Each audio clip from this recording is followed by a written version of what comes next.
আলহামদুলিল্লাহ। Malaysia Kuala Lumpur থেকে ঢাকার উদ্দেশ্যে ইউএস বাংলা বিমানের ফ্লাইটটি 1 ঘন্টা লেটের পরে ছাড়ল। এখন বিমানের ভিতরে আছি, কিন্তু বিমানটা এখনো উড়াইলের জন্য সিরিয়ালে আছে। কিছুক্ষণের ভিতরে বিমানটা উড়াল দিবে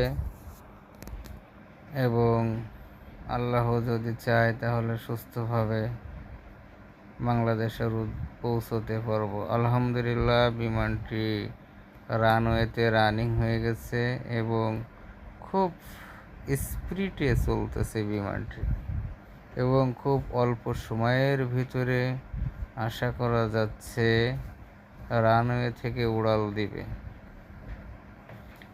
এবং বিমানটি ছিল ইউএস বাংলা এয়ারলাইন্স এবং পুরো বিমানে যাত্রী ভরপুর ছিল।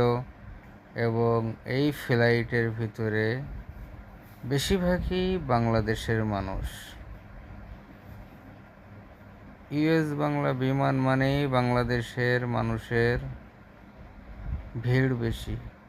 আলহামদুলিল্লাহ, রানওয়ে থেকে বিমানটি উড়াল দিল, খুব সুন্দরভাবে বিমানটি উড়াল দিল। একটি বিমান রানওয়ে থেকে উড়াল দেওয়ার সময় রিস্ক থাকে এবং রানওয়েতে নামার সময় রিস্ক থাকে।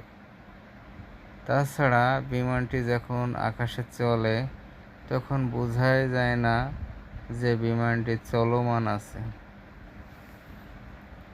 আমরা এখন মালয়েশিয়ার পাম বাগানগুলো দেখতে পারতেছি উপর থেকে।